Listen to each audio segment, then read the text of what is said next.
네, 안녕하세요. 방금 소개해 주셨는데 저는 한국전자통신연구원의 자율주행진흥연구실에서 근무하고 있는 안택현이라고 합니다. 제가 오늘 말씀드릴 주제는 여기 제목에 적혀 있듯이 의미론적 분할을 통한 주행 컨텐츠 인식이라는 주제를 가지고 설명을 드릴 거고요. 앞쪽에는 간단한 그 딥러닝 관련한 그 기본적인 지식들을 좀 설명드릴 거고, 뒤쪽에는 이제 제가 어떤 아이디어를 넣어서 개량을 해서 사용을 하고 있냐라는 거에 대한 부분을 말씀드리도록 하겠습니다. 크게 이제 4가지 컨텐츠로 개요 부분을 먼저 대략 말씀드리고, 이제 기본적인 그 딥러닝 알고리즘들, 이제 모델들을 어떻게 사용하냐, 뉴럴 네트워크 모델에 대한 간단한 설명과, 저는 이제 영상을 가지고 차량 전방에 카메라를 설치해서 그 설치된 카메라로부터 얻어진 영상을 가지고 이제 컴퓨터 비전 처리를 해서 결과를 나타내게 됩니다. 그것에 사용되는 게 이제 CNN, 컨볼루셔널 뉴럴 네트워크라는 모델 중에 이제 특정 모델들을 사용해서 의미론적 영상 분할인 이제 시멘틱 세그멘테이션을 수행을 하게 되고, 그 다음에는 이제 실제로 자율주행에 사용되는 그런 알고리즘을 어떻게 사용하고 있나를 이제 말씀을 드리도록 하겠습니다. 인공지능이라면 요새 핫한 트렌드죠. 계속 언급도 많이 되고 있고, 이제 시장도 꽤 커지고 있고, 이전까지는 저희가 주변에서 좀 볼 수 있는 게 AI 스피커 정도가 좀 그냥 볼 수 있는 것들이었고, 알파고를 기점으로 해서 좀 많은 발전들이 있었죠. 그 이후에 여러 가지들이 나왔고, 최근에는 행사 같은 데들 가보시면 이런 보행 로봇, 여기 기본적인 베이스는 보스턴 다이나믹스의 로봇인데, 이런 로봇이 이제 많이 돌아다니는 걸 보실 수 있습니다. 여기 과학관 같은 데 가셔도 보실 수 있고, 그래서 이제 이 다음에 이제 어떤 식으로 나아갈 건지, 이제 최근에는 그 챗 GPT가 좀 핫했죠. 그런 방향들로도 이제 나아가고 있는 추세입니다. 네, 그 중에서 이제 그런 인공지능 관련된 부분 중에서 저는 이제 컴퓨터 비전 관련된 일을 하고 있고, 컴퓨터 비전이라고 하는 것은 이제 시각 데이터를 처리해서 인식 결과를 나타내는 기술입니다. 옛날에는 이제 주로 그냥 그 카메라를 사용한 결과를 보통 컴퓨터 비전 쪽이라고 많이들 얘기를 했는데, 요새 이제 센서들이 많이 발달을 해서 요새는 라이다나 레이더 같은 걸 융합을 해서 사용을 하기도 하고, 그런 시각 데이터를 처리하는 것과 비슷한 것들을 이제 다 총칭해서 컴퓨터 비전 기술이다라고 보시면 될 것 같습니다. 이제 이런 시각 데이터를 처리해서 인식한 결과를 나타내는 기술이라고 했으니까, 이것이 어떤 것이 있냐라고 하면, 하나의 영상에서 하나의 오브젝트가 있다라고 가정했을 때 이제 제일 왼쪽에 보이시는 게 클래시피케이션, 이 영상은 고양이를 나타내는 것이다. 그리고 이제 박스까지 나타내서 위치가 어디 있냐까지 나타내는 이제 클래시피케이션의 이제 로컬라이제이션, 하나의 이미지에서 이게 어디에 있나를 나타내는 것을 볼 수 있고, 다중 오브젝트들의 경우에, 물체가 많은 경우에 또 오브젝트 디텍션 쪽으로 가면 고양이나 개, 오리 같은 것들, 이런 것들이 이제 어디에 있냐까지 알 수 있는 이런 것들을 할 수 있습니다. 이 다음으로는 또 이제 인스턴스 세그멘테이션이라고 해서 또 디테일한 바운더리까지 뽑아내는 것들을 하기도 하죠. 이것은 이제 컴퓨터 비전의 일부이고, 이제 이런 식으로 뭔가 시각 데이터를 처리해서 이제 인식 결과를 나타내는 것을 이제 총칭해서 컴퓨터 비전이라고 합니다. 그거 외에도 이제 컴퓨터 비전의 응용 기술로는 이런 사람이나 혹은 동물, 그리고 식물들의 어떤 질병 같은 걸 파악하는 데도 사용될 수 있고, CCTV 같은 데서 이제 사람들이 어디 있냐를 판단하는 페데스트리안 디텍션, 자필로 쓰여진 부분이 어디를 찾을 수 있냐, 이런 것들을 핸드라이팅 찾는 거나, 아니면 요새 이제 AR, VR 쪽을 많이 발전하고 있는데, 그쪽에서도 이제 특정 물체나 그런 것들을 이제 따로 분리해서 이제 쓸 수 있게 해주는 기본 기술이 되겠습니다. 그 중에서 이제 제가 오늘 말씀드릴 부분은 시멘틱 세그멘테이션이라는 부분인데, 시멘틱 세그멘테이션은 이제 사진에 있는 모든 그 화소들의 픽셀들에 해당하는 미리 지정되어 있는 개수의 어떤 클래스들로 이제 모든 화소를 이제 분류를 해주는 게 되겠습니다. 그래서 여기 왼쪽에 보시면 여기 사람이 있고, 여기 백이 있고, 주변에 식물이나 여기 바닥이 있고, 여기 건물들이 있죠. 이런 식으로 이런 클래스들을 그 레이블링을 해줍니다. 여기서 이제 숫자로 레이블링을 했죠. 1, 2, 3, 4, 5로. 그래서 모든 화소에 대해서 이제 1번이고 2번이고 3번이고 4번이고 5번이고를 이제 분류를 해주는 게 되겠습니다. 이것은 이제 해상도를 좀 낮게 극단적인 예시로 보이는 게 되겠고요. 요새는 뭐 5천만 화소, 1억 화소 뭐 그렇게 되죠. 픽셀들이. 그런 모든 픽셀들에 대해서 이거를 다 수행을 하는 게 되겠습니다. 그래서 이제 자율주행에 사용되는 영상은 주로 이런 영상이 되겠는데요. 얘들을 이제 입력 이미지가 있으면 결과 이미지가 이렇게 됩니다. 근데 이 결과 이미지가 지금 아무것도 없는 것처럼 보이시죠?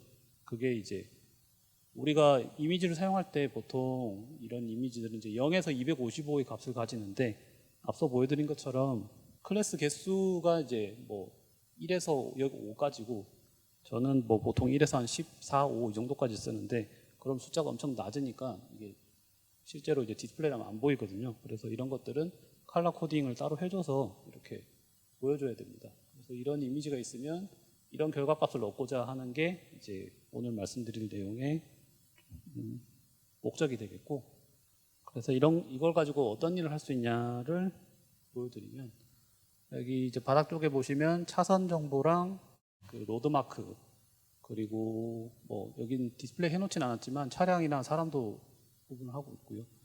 여기 보시면 이제 정지선이나 횡단보도 같은 것들, 그리고 차선, 그 방향지시선 이런 것들을 구분을 합니다. 이렇게 해서 이제 좀 후처리를 좀 해주면 지금 현재 뭐 몇 번째 차선을 달리고 있냐, 그리고 이 바닥에 쓰여져 있는 숫자를 기준으로 해서 이제 지금 속도 제한이 몇 킬로 정도 되냐, 그리고 이 차선에서는 어느 방향으로 앞으로 갈 수 있냐, 이런 것들을 디스플레이를 해줄 수가 있습니다. 이걸 좀 더 보시면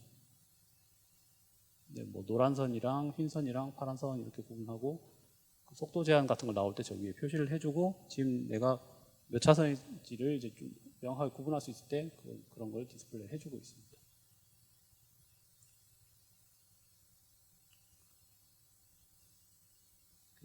이런 식으로 하는 게 되겠고, 이제 여기서부터 이제 뉴럴 네트워크 부분은 아시는 분들도 되게 많을 것 같은데 그냥 어떤 알고리즘을 사용을 하냐 그거에 대한 기본 지식을 조금 설명을 드리고 넘어가려고 합니다.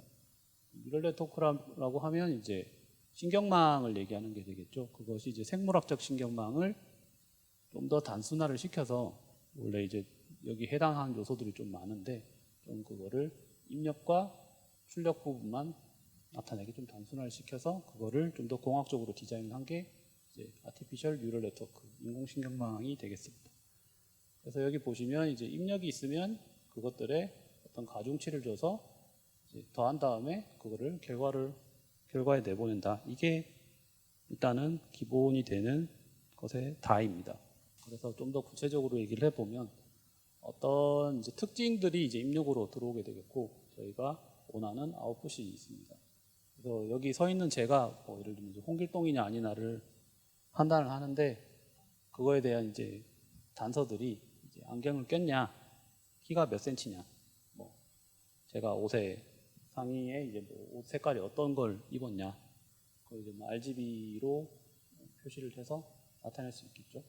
그리고 뭐 신발 브랜드가 뭐 어떤 걸 신었냐, 사이즈가 어느 정도 되냐, 그런 걸 보고 얘가 홍길동이냐를 판단할 수 있는 근거가 되겠죠. 그것들을 이제 이 가중치를 학습을 하는 게 이제 뉴럴 네트워크에서 하는 일이 되겠습니다. 그래서 입력과 출력은 우리가 데이터를 수집을 해서 이제 제공을 해주면 되는 것이고 중간에 이거를 이제 가중치를 몇 개를 어디에 분포를 시킬 거냐를 디자인을 하는 게 저희 공학자들이 하는 게. 그래서 입력이 들어오면 이제 출력으로 가고 싶은데 그거에 대해서 중간에 이제 숨겨진 계층을 몇 개 더 쌓아서 근데 결국은 똑같습니다. 이런 특징점들의 특징 값에 대해서 그것에 이제 가중치에 대한 어떤 값을 곱해서 다음 스텝으로 내보내고 그것에서 나온 값들에 대해서 또다시 뭐 몇 단계를 거쳐가지고 최종적으로 아웃풋을 낸다. 그래서 이 중간 부분을 디자인을 하는 게 이제 일이 되겠습니다. 그리고 저 같은 경우에는 이제 영상을 다루기 때문에 입력과 출력이 달라서 이 네트워크 디자인이 상당히 다르긴 하지만 기본적인 원리는 뭐 이렇게 똑같이 되겠습니다. 그래서 이런 입력값은 입력 특징 같은 것은 이제 사용자가 이제 이 부분을 학습하기 위해서 줘야 되는 데이터가 되겠죠. 학습할 때는 이제 사용자 그 특징 값이랑 최종적인 결과 값을 둘 다 줘야 되는 게 되겠고, 우리가 이제 실제로 사용할 때는 이제 이런 입력값만 넣으면 얘를 거쳐가지고 결과를 알아서 인공지능이 내놓게 됩니다. 네, 여기서 이제 얘들을 학습하기 위해서 사용되는 게 이제 백프로파게이션 알고리즘이라는 것을 사용합니다. 여기서 그걸 사용하기 위해서 저희가 줘야 되는 것이 이제 에러값. 현재 네트워크에서 이제 뭐 현재 네트워크가 있으면 이 가중치들의 값들이 이미 설정이 되어 있겠죠. 그러면 입력이 있으면 이 가중치들을 통해서 최종 어떤 결과값이 나옵니다. 현재의 네트워크 상태에서 이제 결과값이 나오는데 그 결과값이 참값이랑 얼마나 차이가 나는가를 저희가 디자인을 해줘야 됩니다. 그거를 이제 에러 펑션이라고 하는 게 되겠고, 그리고 이 백프로파게이션 알고리즘은 이제 그레디언트 디센트, 모양이 뭐 어찌 됐건 간에 에러 값이 모양이 어찌 됐건 간에 미분을 사용해서 이 에러 코스트가 줄어드는 방향으로 이제 최저점으로 도착하게 하는 게 되겠습니다. 그래서 이제 그레디언트가 디센트 된다라고 하는 의미는 이제 기울기 반대 방향으로 파라미터를 업데이트 해주기 때문에 그런 게 되겠습니다. 그리고 이름에서 알 수 있듯이 이제 역방향으로 에러를 전파한다고 하는데, 이게 이제 여기서부터 파라미터 업데이트를 이제 이런 식으로 앞쪽으로, 여기 입력에서 출력으로 가는 게 아니고 파라미터 업데이트 할 때는 출력에서 입력 쪽으로 가면서 업데이트를 해주기 때문에 이름이 백프로퍼게이션 알고리즘입니다. 네, 그 중에서 이제 트레이닝 할 때 파라미터 업데이트를 이제 그레디언트 디센트를 한다고 했는데, 그 중에서 스토캐스틱 그레디언트 디센트라고 하면 이제 이 스토캐스틱이란 말이 붙으면 좀 확률적인 이야기가 됩니다. 그래서 원래는 이제 정확한 그레디언트를 계산하기 위해서는 이제 모든 데이터를 한 번에 넣어서 그레디언트를 계산을 하고 평균을 내서 이제 정확한 그레디언트를 구해서 한 번 업데이트를 해야 되는데, 이게 그 물리적으로도 좀 힘든 사항이기도 하고 데이터가 많을 경우에, 그렇기 때문에 모든 데이터의 그레디언트를 평균 내서 이제 그레디언트 업데이트를 하는 대신에 일부의 데이터를 가지고 이제 미니 배치를 형성을 해서 데이터를 잘라내서 그 배치에 대한 그레디언트를 구한 다음에 업데이트를 하고, 근데 이제 배치를 여러 개 만들어서 결국 모든 데이터를 다 쓰게 해서 데이터는 모두 다 쓴다는 게 되겠습니다. 그래서 이런 과정을 여러 번 하면 한 번에 업데이트한 거랑 비슷한 결과를 나타낸다라는 게 결국 이제 스토캐스틱이란 단어의 의미가 되겠고, 여기서 알고 계시면 좋을 것은 그냥 이제 우리가 딥러닝 알고리즘을 학습을 할 때 스토캐스틱 그레디언트 디센트라는 것을 쓰는데, 이것은 효율적으로 업데이트를 시키기 위해서 사용한다라고 생각을 해주시면 되겠습니다. 그래서 간단하게 어떤 이제 x, y에 대해서 이 x랑 y의 관계를 구하는 걸 딥러닝 알고리즘을 학습을 시켜서 구해보도록 하는데, 저희는 이걸 보면 이제 아시죠? 여기 x는 y의 어떤 뭐 제곱이나 4제곱의 형태로 뭔가 그래프가 되어 있다는 걸 눈으로 보면 딱 알잖아요. 근데 컴퓨터는 그걸 모릅니다. 그래서 이걸 학습을 시켜줘야 되고요. 그래서 이 학습을 시켜주는 것을 저는 이제 개발 도구를 파이토치를 사용을 하고 있습니다. 파이토치를 사용하고 있고, 파이썬 기반의 이제 라이브러리가 되겠는데, 메타 옛날에 이제 페이스북 시절에 이제 인공지능 연구팀에서 개발을 해서 많이들 사용하죠. 이게 아마 요즘 제일 대중적으로 사용하고 있을 텐데, 아무튼 이것을 사용합니다. 이것을 쓰면 그 데이터를 다룰 때 이제 어레이나 매트릭스 같은 데이터를 다룰 때 얘를 이제 GPU를 사용해서 좀 효율적으로 사용할 수 있기 때문에 이걸 사용합니다. 그래서 예를 들면 뭐 이제 라이브러리를 사용할 때 이제 임포트해서 쓴다고 하는데, 혹시 뭐 코딩 쪽 좀 하시는 분들 있으신가요? 아무튼 이제 여기서 이제 임포트라고 하면 이제 토치라는 어떤 라이브러리를 그 누가 만들어 놓은 걸 쓰겠다라는 얘기가 되겠고, numpy라는 것을 쓰는데 이제 앞으로는 이제 numpy 대신 이제 np라고 쓰겠다라고 얘기를 하는 게 이제 앞에서 선언을 해주고 그 다음부터 이제 코딩을 해서 사용을 하면 됩니다.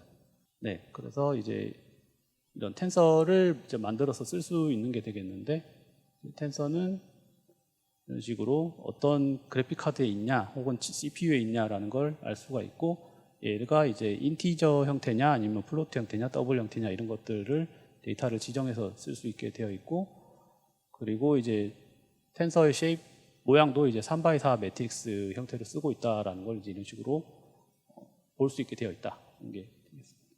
그래서 이제 방금 보여드린 이 그래프를 만들기 위해서 요만큼의 코드가 필요한 게 되겠습니다.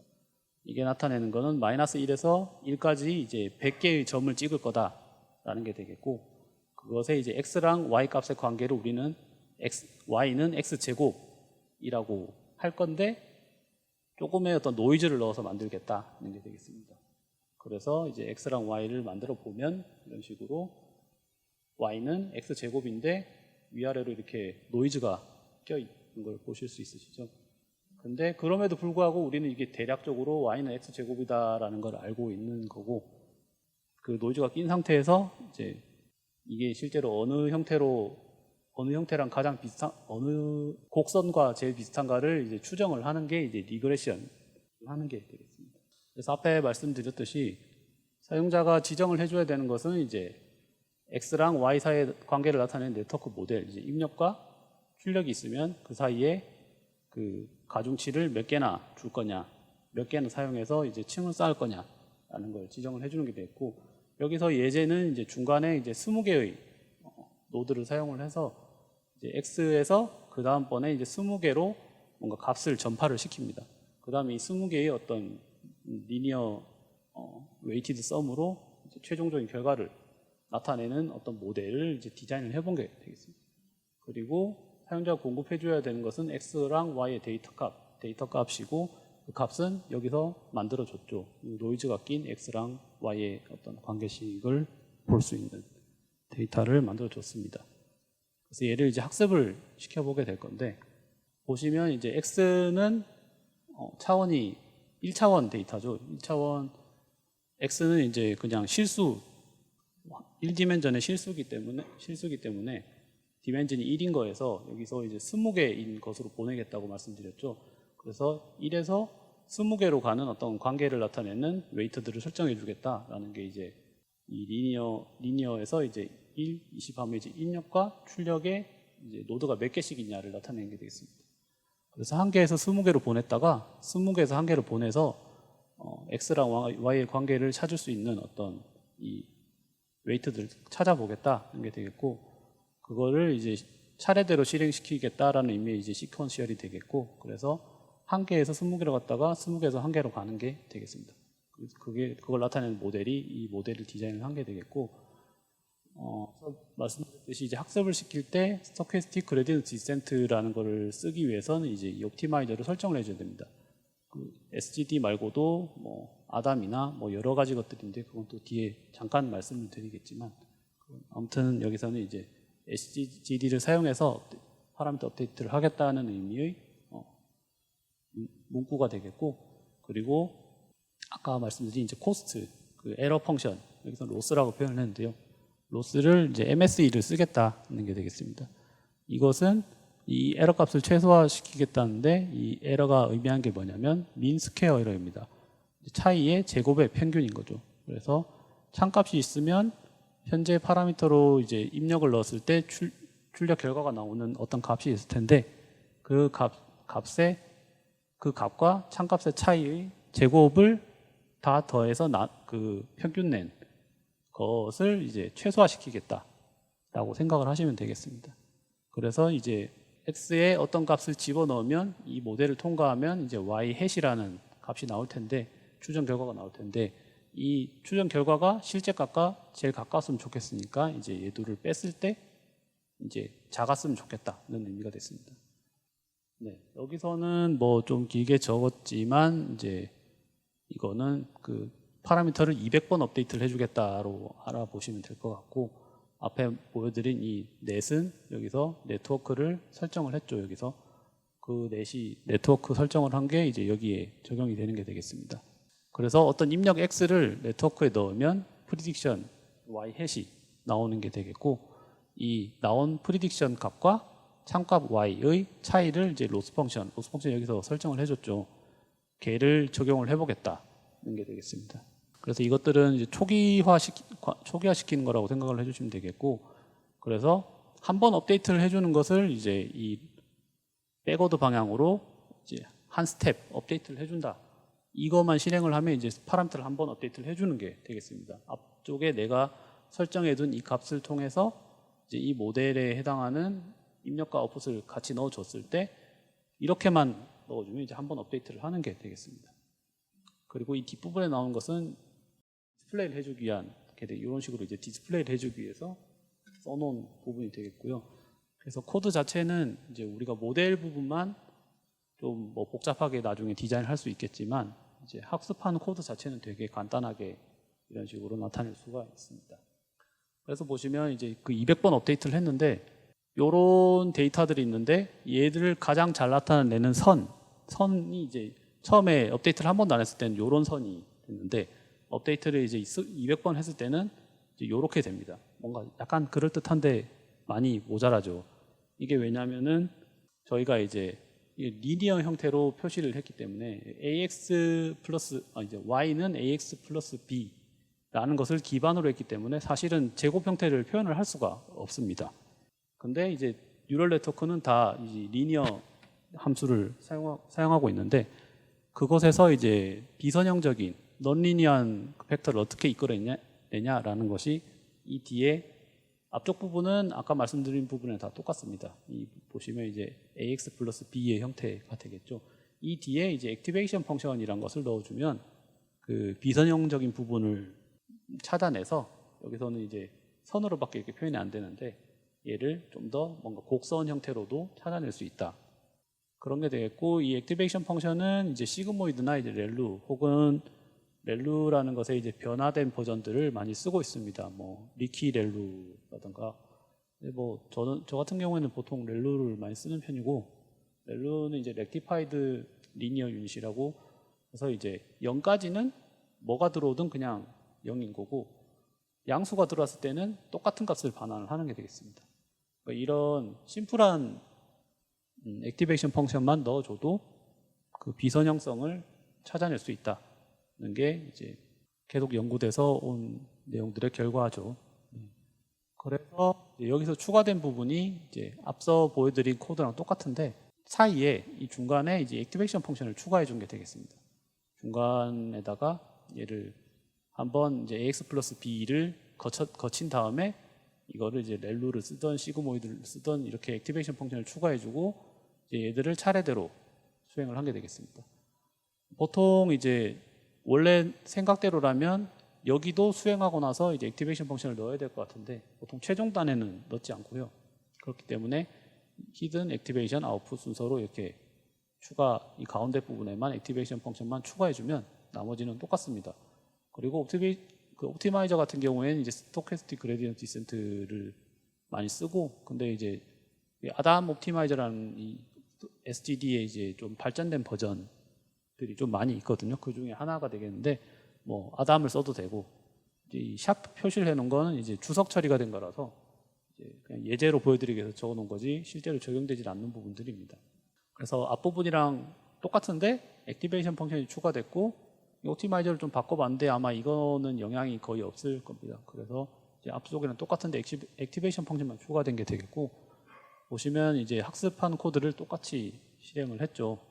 그렇게 실행을 했더니 이제 처음 시작 부분은 아까 보여드린 거랑 비슷하게 출발하는데 얘가 학습을 하면서 점점 이제 곡선도 표현할 수 있는 형태로 되는 게 됩니다. 이게 이제 액티베이션 펑션을 넣었을 때 나타나는 효과가 되겠고 그래서 이게 이제 저는 영상을 사용해서 뭔가를 하는 사람이라고 말씀드렸잖아요. 근데 이제 이거는 그 영상과는 상관없는 좀 매우 기본적인 그 뉴럴 네트워크에 대한 지식만을 말씀드린 게 되겠고 일단 이 뒷부분에 이제 CNN 이 영상을 사용했을 때 쓰는 뉴럴 네트워크를 또 말씀드릴 텐데 여기까지 질문.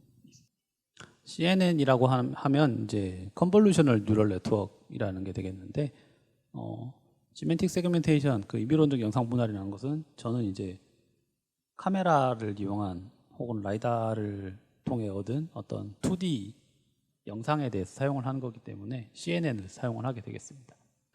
보시면 이제 영상이라는 것은 이 가로와 세로라는 게 존재를 하게 되고 앞서 보여드린 뭔가 정보는 이런 2D적인 내용이었고 하나의 1D 데이터를 이제 쭉 나열해 놓은 거를 이제 입력으로 사용을 하게 됩니다. 근데 저는 그 영상을 사용하게 되죠. 근데 영상 같은 경우에는 각 픽셀에 얘를 이제 A라고 인식함에 있어서 이 엣지 주변에 뭐 포인터들이 이런 식으로 뭔가 갈라지는 게 보이는 자기 픽셀 주변의 값들이 중요하지 얘가 뭐 여기 있는 값과는 별로 중요한 연관관계를 가지지 않습니다. 그래서 이제 이런 뭔가 영상의 이제 기하학적 구조를 반영하지 않는 게 이제 그 일반적인 뉴럴 네트워크이기 때문에 얘를 이제 그냥 일반 뉴럴 네트워크로 학습을 할 수도 있습니다. 앞에 말씀드린 것과 같이 이제 그냥 이미지를 쭉 이제 일렬로 쭉 나열해서 이게 이제 16x 16의 영상인데 얘를 그냥 1x 256의 어떤 데이터로 쭉 나열을 한 다음에 앞서 말씀드린 그 일반 뉴럴 네트워크를 적용을 하면 똑같이 사용은 할 수 있습니다. 근데 결과가 컨볼루셔널 뉴럴 네트워크인 이제 CNN을 사용하는 것만큼 좋지도 않고 그리고 학습 과정이 또 순탄하지가 않습니다. 워낙 많은 데이터를 넣어야 되기 때문에 많은 학습 데이터를 필요하고 이제 그에 따른 학습 시간도 대가로 지불을 해야 됩니다. 그랬음에도 불구하고 결과도 아마 더 좋지 않을 거로 예상이 됩니다. 그렇기 때문에 이제 영상을 사용할 때는 이미지 데이터를 사용할 때는 이제 CNN을 사용하는 게 됩니다. CNN은 여기 이제 컨볼루셔널 뉴럴 네트워크. 그래서 앞서 보여드린 것처럼 이제 얘를 28x 28인 이 데이터 엄청 작죠. 저희는 지금 뭐 1억 화소의 시대에 살고 있는데 아무튼 28x 28인 이미지를 우리가 언뜻 보면 이게 뭐 O나 S 정도로 생각을 할 수가 있죠. 근데 이게 아마 O일 텐데 MNST 데이터셋에 있는 O란 데이터일 텐데 이 O라는 걸 판별하기 위해서 이 작은 이미지죠. 28x 28이면 얘를 위해서 이제 얘를 그 앞서 말씀드린 일반적인 뉴럴 네트워크 기본적인 뉴럴 네트워크로 하면 얘를 1로 펴니다. 그럼 28x 28이니까 784의 어떤 데이터가 나오겠죠. 그거를 이제 몇 개의 단계를 거쳐서 이제 1이냐 이제 2냐 3이냐 9냐 0이냐를 판별을 해야 될 텐데 그걸 위해서 엄청난 이제 파라미터 수가 필요한 게 되겠죠. 쓸데없는 파라미터 수가 필요한 게 됩니다. 이 단순히 이제 28x 28인 엄청 작은 이런 영상에 대해서도 뭐 수십만 개 거의 뭐 50만 60만에 가까운 그런 파라미터들이 필요하게 될 텐데 그러면 이제 저희가 뭐 100만 화소짜리 뭐 1000만 화소짜리 이런 영상은 이제 사용하기 힘들겠죠. 그거에 따르면 더 기하급수적으로 파라미터 수도 늘어나고 학습에 필요한 뭐 메모리도 늘어날 테니까 그런 이유로 이제 차량에 사용될 때는 특히 적합하지는 않습니다. 차량에는 고해상도의 카메라가 사용되기 때문에 그래서 이런 이미지가 있으면 똑같이 이미지 같은 형식으로 이제 그 다음 피처를 만들어내는 걸 이제 CNN에서 하게 됩니다. 똑같이 다음 이미지를 만들어내고 그 이미지들의 어떤 세트를 쌓게 되고 그거를 이제 이미지 사이즈를 줄인 다음에 똑같이 이제 컨볼루션 과정을 거쳐가지고 똑같이 이미지 피처 맵을 이만큼 쌓고 또 이제 크기를 줄이고 이런 과정을 하는 게 결정적으로 좀 바뀐 게 되겠습니다. 그래서 이제 뉴럴 네트워크 대비 이제 추가적 개념으로 들어간 게 이제 컨볼루션이란 것과 서브샘플링이란 게 들어간 게 됐습니다. 컨볼루션은 이미지를 가지고 다음 이미지 무슨 피처 맵을 만드는 데 사용되는 개념이라고 생각하면 되겠고 얘를 이제 크기를 좀 줄여가면서 뭔가를 효율적으로 처리하고 싶은 게 이제 서브샘플링이라고 생각을 하시면 되겠습니다. 컨볼루션이라고 하는 것은 이제 수학적으로는 여기 보시면 이제 F 컨볼루션 G라고 하면 이제 이 T를 따라서 F랑 G를 컨볼루션하면 뒤쪽에 있는 이 G라는 것을 방향을 뒤집어 가지고 계속 곱해가면서 이제 적분을 해주는 게 이제 수학적인 컨볼루션의 개념입니다. 이거를 이제 뭐 2D에서도 디스크리트한 2D에서도 뭐 이런 식으로 방향을 뒤집어 가지고 계속 곱해져간 형태로 나타내고 있죠. 근데 이제 이미지에서는 이게 어떻게 표현이 되냐면 이 가운데 있는 이 18이라는 이 숫자를 컨볼루션을 하면 결과가 어떻게 나오냐면 이제 이런 이미지랑 이런 필터를 컨볼루션을 하고 싶다라고 하는데, 이 컨볼루션을 할 때 결국 이제 컨볼루션을 하면 이 이미지가 다른 이미지로 업데이트가 되는 게 됩니다. 근데 그 업데이트를 어떻게 해주냐면 이 모든 픽셀에 대해서 업데이트를 해주게 되는데, 각각의 픽셀에 대해서 업데이트를 할 때 여기서는 이제 이 빨간색 박스의 가운데 있는 값을 업데이트할 때 어떻게 해주냐를 나타낸 게 되겠습니다. 그래서 이 가운데 있는 값을 업데이트를 할 때 이 주변 값을 다 보면서 이 필터에 있는 값을 각각의 동일한 위치에 있는 값을 곱해주는 게 되겠습니다. 그래서 10 곱하기 0.1 더하기 11 곱하기 0.2 더하기 12 곱하기 0.3 뭐 이런 식으로 해서 26 곱하기 0.9를 해서 이제 얘를 업데이트를 하면 이제 94.2가 되는 거죠. 이런 과정을 모든 픽셀에 대해서 하는 게 되겠습니다. 아까 그 필터는 하나의 동일한 필터를 사용을 하고, 그 필터가 여기서부터 쭉 이동을 하면서 모든 픽셀에 대해서 이제 업데이트를 해주게 되는 게 되겠습니다. 이게 이제 이미지에서는 어떤 의미를 가지냐라고 한다면, 필터는 이런 식으로 좀 이미지에 비해서 상대적으로 되게 작은 형태를 띠고 있습니다. 그래서 여기 같은 경우에는 어떤 마이너스 101, 마이너스 101, 마이너스 101의 어떤 필터를 사용을 한다고 한다면, 얘가 이제 극단적으로 나타내는 것은 이제 좀 가시화를 시켜보면 이런 식으로 됩니다. 왼쪽은 값이 작고, 가운데는 좀 중간 값이고, 오른쪽은 값이 큰 게 되겠습니다. 그래서 이런 이 나무 숲에 있는 이미지에다가 이 값을 이제 컨볼루션을 시켜주면, 보시면 이제 이런 식으로 뭔가 세로로 쭉쭉 뻗은 느낌이죠, 이 필터가. 그래서 이 필터랑 비슷하게 생긴 부분을 찾아내는 역할을 합니다. 그래서 이 이미지에서 이 필터랑 비슷한 부분은 대략적으로 이제 세로로 좀 선이 뻗어 있는 부분들을 찾게 되겠죠. 그래서 이 이미지에 이런 필터를 씌우면 이런 식으로 이 오른쪽에 있는 형태로 영상이 나타나게 됩니다. 편하게 생각하시면 이 필터랑 닮은 부분을 이 영상에서 찾아내는 게 컨볼루션이다 라고 생각을 해주시면 되겠습니다.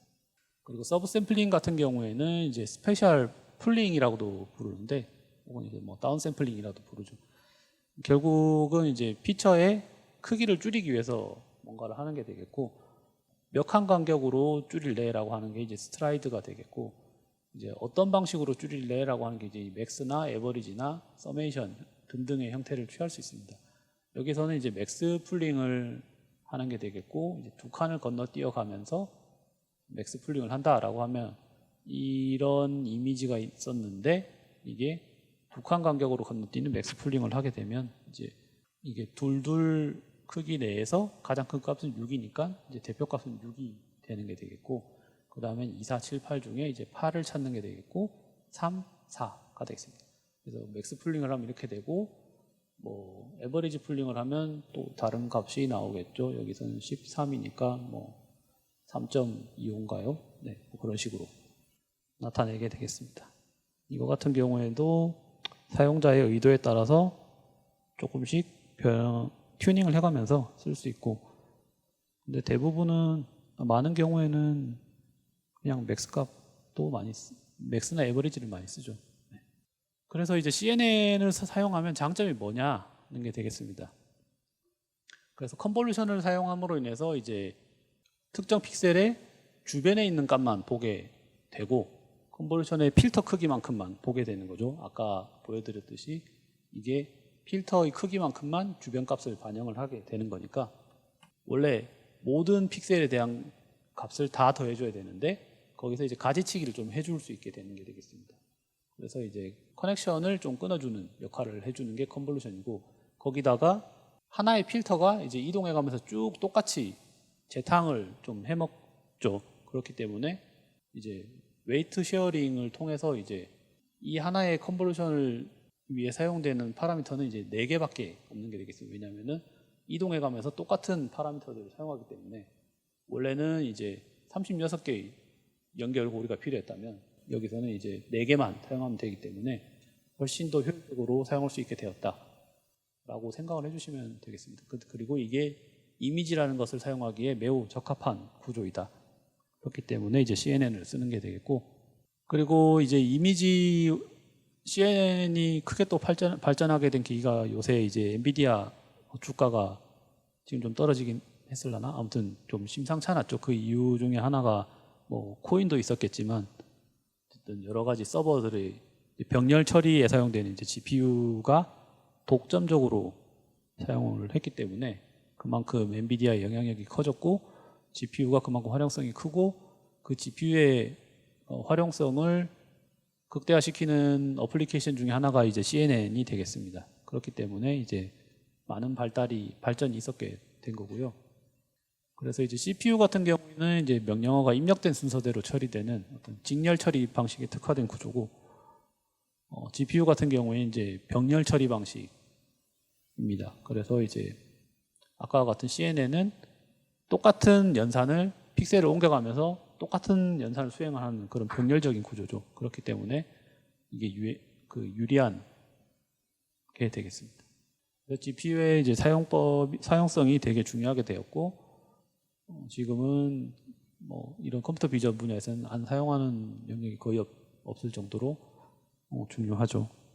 그래서 이미지를 가지고 아까 보여드린 어떤 피처맵을 그 다음 피처맵을 만들고 그 다음 피처맵을 만들고 이제 이미지 크기를 줄여가면서 아까 말씀드린 컨볼루션과 다운 샘플링 과정을 여러 번을 수행을 해서 이 이미지라는 피처를 좀 더 압축적인 피처로 이제 인코딩한다고 표현을 합니다.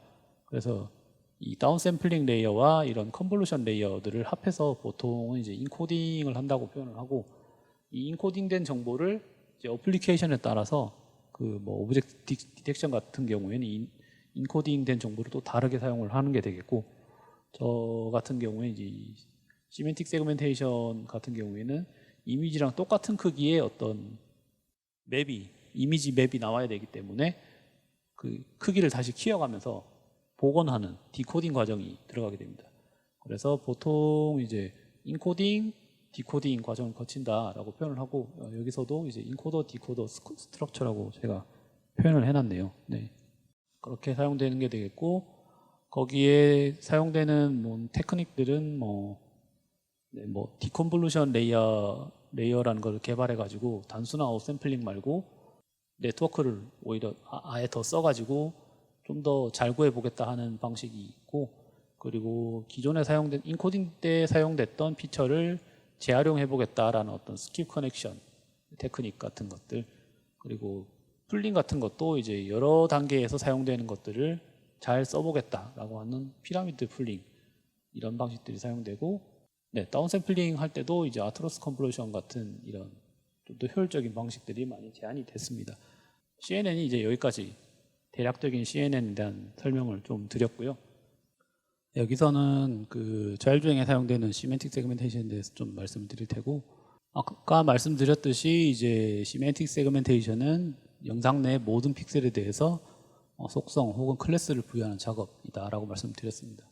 그리고 이것은 이제 도로 영역이나 차선 검출, 그리고 이제 물체 영역, 이런 것들을 이제 검출해서 분류하는 용도로 많이 활용되고, 후처리 과정을 통해서 이제 뭐 몇 번째 차선이냐, 뭐 어디로 회전할 수 있냐, 좌회전할 수 있냐, 직진할 수 있냐, 이런 정보도 알아낼 수 있다는 게 되겠습니다. 그리고 요새는 이제 자율주행 차량의 라이다나 레이다도 이제 많이 사용되고 있는 추세입니다. 이런 이제 그 센서들에 비해서 좀 더 이제 처리해야 될 정보가 좀 많습니다. 해상도가 높다라고 표현을 하는데, 저희는 이거를 2580 2500 by 1500 정도의 영상을 원래 뽑아서 그거를 이제 샘플링해서 쓰고 있는데, 저는 지금 이제 1280 by 480 정도의 영상을 가지고 처리를 하고 있습니다. 그래서 이제 채널은 이제 RGB 값을 뽑아서 쓰고 있고, 이제 클래스 같은 경우에는 뭐 차선 색깔별로 이제 흰 선, 노란 선, 뭐 파란 선 이런 것도 뽑을 수 있을 테고, 차량이나 사람이 있냐 이런 것도 뽑아낼 수 있을 거고, 뭐 오브젝트도 종류별로 한 60개 정도의 클래스를 구분을 하고 있는데, 그 중에서 이제 묶어서 통합을 해서 뭐 한 10몇 개 정도로 해서 사용을 하고 있는 필요에 따라서 바꿔서 사용을 하고 있는 중입니다. 그래서 이제 이런 이미지에서 이런 결과를 뽑아내는 게 여기서 하는 일이다라고 생각을 하시면 될 것 같습니다. 아까 뉴럴 네트워크 말씀드릴 때 말씀드린 것처럼 이제 사용자가 지정해 줘야 되는 것이 네트워크 모델이랑 그 코스트 펑션을 뭘 쓸 거냐, 그리고 이제 옵티마이저를 뭐 스토캐스틱 그레디언트나 뭐 아담이나 이런 걸 뭘 쓸 거냐, 그리고 학습을 어느 정도로 빨리 할 거냐라는 것들을 지정을 해줘야 되고요. 그리고 공급해줘야 되는 게 있습니다. 학습을 하기 위해서는 입력 영상과 그에 대응하는 참값 데이터를 같이 제공을 해줘야 중간에 업데이트가 됩니다. 그래서 우리가 얘를 얻고 싶을 때는, 아웃풋 레이블을 얻고 싶을 때는 이제 입력 영상이랑 이 네트워크가 존재를 해야 아웃풋을 얻을 수 있는 게 되겠고, 우리가 이 네트워크를 이제 업데이트를 하고 싶을 때는 이제 입력과 아웃풋이 우리가 가지고 있어야 업데이트를 할 수 있는 게 되겠습니다. 저희는 이제 따로 또 데이터셋을, 그 한국적인 데이터셋을 꾸려서 사용하고 있는데, 그 뭐 논문 같은 데서 많이 쓰는 데이터들은 이제 시티스케이프스라든가 뭐 키티라든가 필러리, 스타스 이런 것들이 주로 사용됩니다. 뭐 그 외에 뭐 오브젝트 일상생활 환경에서의 이제 시메틱 세그멘테이션 데이터셋도 충분히 많은데, MS 코코라든가 뭐 충분히 많은데, 저는 그래도 자율주행 팀원이라 자율주행과 관련된 데이터셋만 사용을 하고 있고요. 이 자율주행에 사용되는 이 인식 환경은 저희 팀 같은 경우에 이제 카메라도 쓰고 라이다도 쓰고 레이더도 쓰고 뭐 GPS도 쓰고 그런 식으로 얻어오는 데이터가 많은데, 얘들을 이제 실시간성으로 처리를 해야 됩니다. 자율주행을 하기 위해서는 자원을 효율적으로 관리를 해야 되기 때문에 그 네트워크도 이제 너무 복잡하지 않은 걸로 써야 되고, 그 와중에 성능이 좀 더 좋아야 되는 게 되겠고, 병렬 처리도 되게 중요합니다. 카메라와 라이다, 레이더 이런 것들의 병렬 처리도 되게 중요한 게 되겠고, 그 중에서 이제 제가 지금 말씀드릴 부분은 네트워크를, 일반적인 네트워크를 쓰는데 얘를 좀 더 변형을 해서 쓸 수 있더라라는 것을 좀 말씀드릴 텐데, 우리가 이제 칼라 이미지, 이제 칼라 정보를 이제 명도 정보와 채도, 색차 정보를 이제 분리를 해서 좀 더 효율적으로 이걸 다룰 수 있다는 걸 말씀을 드리겠습니다. 이걸 말씀드리려면 일단 이제 크로마 서브샘플링이라는 개념을 먼저 말씀드려야 되는데요. 사람의 이제 시각은 밝기의 변화에 비해서 색상의 변화에는 좀 둔감합니다. 그 예를 들면은 여기서 우리가 최종적으로 이런 이미지를 보고 있는데, 이제 거기에는 이런 그 명도 정보랑 색상 정보가 합쳐져서 이게 얻게 되는데, 얘는 좀 변형이 일어나도 이게 이거랑 비슷하게 보이는 게 이제 사람의 눈입니다. 근데 얘는 변화가 일어나면 좀 쉽게 캐치하는 편입니다, 사람이. 이게 그 사람 세포가 그렇게 구성이 되어 있다고 하더라고요. 이제 그런 걸 응용을 해서 이제 TV에서도 이제 우리가 방송을 송출을 하죠. 송출할 때도 이제 데이터가 엄청 크기 때문에 얘들 압축을 잘 해야 되거든요. 그 압축을 할 때도 사용되는 게 이런 색공간 표현법을 사용을 합니다. 이제 Y가 명도 부분이고 CBCR 이런 것들이, 혹은 이제 UV라고 표현을 하는데, 이런 것들이 이제 채도 정보, 색상 정보 부분이 되겠고, 이건 명도 부분이 되겠고, 이걸 따로 뽑아서 따로 분리해서 이제 사용을 한다. 그러면 좀 더 효율적으로 쓸 수 있다는 게 되겠습니다. 그래서 이제 많은 영상 시스템이 명도랑 색상을 분리해서 별도로 이제 압축을 하도록 하면 좀 더 효율적으로 할 수 있습니다. 그래서 뭐 요즘같이 4K, 8K 이런 거를 전송을 하려면 압축 기술도 엄청 발달을 해야 되는데, 그런데도 사용되는 컨셉이다. 그래서 보시면 여기서 이제 4대 4대 4, 4대 2대 2, 4대 2대 0, 4대 1대 1, 이게 이제 Y랑 U랑 V 각각의 채널에서 가지고 있는 정보 비율이 되겠습니다. 원래는 하나도 압축을 안 했을 때는 4대 4대 4가 되겠고, 이제 칼라 쪽 정보를 좀씩 더 압축을 합니다. 2대 2나 2대 0이나 1대 1 정도로 이렇게. 그렇게 되면 이제 얘는 3분의 1 정도를 압축한 게 되겠죠. 3분의 1 정도를 압축하고 얘는 절반을 압축한 게 되겠고, 아무튼 이런 식으로 압축을 해도 사람 눈에는 칼라 정보가 바뀌었을 때는 크게 이게 모릅니다. 이게 이런 식으로 바뀌었을 때 이게 4대 1대 1과 4대 2대 0과 4대 2대 2와 4대 4대 4의 경우에 칼라 이미지에서는 차이를 거의 못 느끼죠. 근데 이 색상 정보를 이 밑에 이제 좀 색상 정보를 가시화를 시킨 거거든요. 보시면 얘에 비해서 얘들은 정보가 부족한 걸 확연하게 보실 수 있으시죠. 네, 칼라 정보는 이렇게 부족하게 넣어도 실제로 우리가 눈으로 봤을 때는 별 차이가 없다. 이런 기술이 사용되고 있습니다. 이거를 응용을 해서 네트워크 디자인 할 때도 이거를 응용해서 한 게 되겠습니다. 그래서 원래 RGB 이미지를 많이 쓰게 되는데 이 RGB 이미지를 이제 YCRCV로 바꾼 다음에 이 Y 컴포넌트를 따로 처리하고 CRCB 컴포넌트를 따로 처리해서 중간에 합쳐줘서 뒷부분은 일반적으로 사용한 것과 똑같이 네트워크를 구성을 합니다. 그렇게 사용을 했더니 이제 성능이 더 올라가더라라는 내용을 말씀드리는 게 되겠고, 네, 여기까지가 이제 그 부분에 대한 내용이 되겠습니다. 그래서 이런 것들을 학습을 할 때는 이제 트레이닝이라는 어떤 파일을 만들어서 그 부분을 학습을 할 수 있게 구성을 하게 되는데, 이 파일은 이제 전체적으로 아규먼트 세팅하는 부분과 모델을 불러들이는 부분, 그리고 실제로 트레이닝하는 부분으로 나누게 됩니다. 트레이닝을 여러 번 돌리는 게 되는 게 이제 에폭을 돌리는 이 트레이닝 에폭이라는 게 되겠고, 그 와중에 이제 아까 말씀드린 그 미니 배치 단위로 이제 학습을 더해주는 게 이 스텝 단위로 학습을 한다는 부분이 되겠습니다. 그래서 아규먼트 세팅이라고 하는 것은 이제 우리가 학습할 때 내가 데이터를 어디에 저장해 놨냐, 그리고 몇 바퀴나 학습을 할 거냐, 그리고 미니 배치를 한 번에 학습할 때 몇 개씩 학습을 할 거냐, 그리고 이제 학습률을 이니셜 값을 얼마나 주고 이제 얼마나 빠르게 감소시킬 거냐, 이런 것들을 정해줘야 되고, 아까 말씀드린 그 코스트 부분도 설정을 해줘야 됩니다.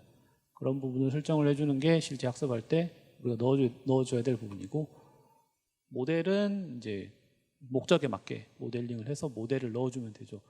아까 제일 처음 뉴럴 네트워크 보여드릴 때 두 줄로 끝났던 그 부분이 얘 같은 경우는 좀 많이 복잡해지게 되겠지만, 근데 이제 학습할 때는 또 모델 파일은 따로 분리를 해놓으면 이제 불러드릴 때는 한 줄로만 표현을 하면 되니까 학습 코드 자체는 또 그렇게 복잡하지는 않습니다. 그래서 이제 인코더 디코더 형태의 멀티 레이블에서 아트로스 컨볼루션을 사용하여 이제 좀 볼 수 있는 영역을 넓게 한 네트워크를 사용을 한 게 되겠고, 목표에 따라 이제 네트워크는 유동적으로 바뀌게 되겠고, 저희 같은 경우에는 메모리 리소스나 이제 연산 시간 같은 것도 되게 중요해서 좀 가벼운 네트워크를 어떻게 하면 효율적으로 쓸 것이냐가 좀 중요한 게 되겠습니다. 그래서 이런 네트워크를 사용을 하는 게 되겠고, 그리고 학습을 하실 때 이제 영상을 가지고 그 학습을 하실 때는 그냥 사용하면 좀 잘 안 됩니다. 그래서 영상을 좀 잘 가지고 노셔야 돼요. 그래서 뭐 여기 같은 경우에는 단순히 이제 리사이즈만 한다거나 이제 얘를 좌우를 뒤집는다거나 아니면 로테이션을 시켜서 돌려준다거나 아니면 좀 어둡게 한다거나 이걸 데이터 오그멘테이션이라고 표현을 하는데, 이 오그멘테이션을 충분히 잘 해주셔야 예외 상황에 좀 대처가 좀 잘 되는 편입니다. 그리고 학습할 때 어떻게 학습이 잘 되고 있냐를 좀 관찰을 해야 되기 때문에 로그 파일도 만들어서 봐야 되고, 옵티마이저 같은 경우에는 아까 말씀드린 이제 SGD가 기본인데 이런 것들이 발달을 해서 이제 ED로도 더 있긴 합니다만 저는 이제 아담 옵티마이저를 좀 주로 쓰는 편입니다. 그래서 뭐 이런 것 중 뭐 필요에 따라서 사용을 하시면 될 것 같고, 인퍼런스 할 때는 똑같이 이제 뭐 경로가 어디냐 이런 걸 설정을 해줘야 되고, 모델을 불러서 데이터 프리프로세싱은 그 이미지 사이즈만 맞추면 되죠. 얘는 이제 변형을 하면 안 되니까, 우리가 테스트하기 위해서 보는 거니까 변형은 하면 안 되고 목적에 맞게 크기만 리사이즈를 해주면 되고, 실제로 이제 인퍼런스를 하게 되고 이제 저장을 하면 된다. 네, 그래서 이제 1280 by 480의 어떤 컬러 영상을 쓰고, 뒤에 이그젠플에서는 저희 이미지의 이그젠플에서는 이제 8개 클래스만 사용을 하게 되겠고, 트레이닝과 밸리데이션은 4대1 정도의 비율로 이제 1800장 정도를 쓴 게 되겠고, 학습은 이제 300번이나 1000번 정도 사이로 돌립니다. 그리고 그래픽카드 종류나 학습하는 목적에 따라 이제 배치 사이즈도 좀씩 바꾸게 되겠고, 네, 코스트 펑션은 이제 크로스 엔트로피를 많이 씁니다. 그리고 목적에 따라 이제 로버스 로스도 좀 쓰는 편이고, 그렇게 사용하는 게 되겠고, 이런 입력 영상에 대해서 저희가 그라운드 트루스를 원하는 게 이건데 학습한 결과를 얻은 게 이게 되겠습니다. 원래는 이건데 아까 말씀드린 것처럼 이거는 보이지 않으니까 컬러를 입혀야 되죠. 컬러를 입혀주면 이렇게 됩니다. 똑같이 이제 연구단지에서 찍은 또 다른 영상 뭐 이런 식으로 학습이 잘 되는 걸 볼 수 있습니다. 이거는 이제 벤치마크 시티스케이프스에서 돌렸던 데이터가 되겠고, 똑같이 원 영상, 그라운드 트루스, 그리고 인퍼런스한 영상 이런 식으로 되겠습니다. 그리고 이건 또 다른 데이터셋인 캔비드 데이터셋에서 얻은 영상이 되겠고, 그리고 이거 같은 경우에는 저희가 화성 KCT에 이제 비포장 도로가 있는데 거기서 주행 가능한 영역을 뽑아내기 위해서 이제 사용했을 때의 동영상이 되겠습니다. 일단은 준비한 건 여기까지일 것 같은데 네, 일단 이거 보시면서 뭐 질문 있으신가요?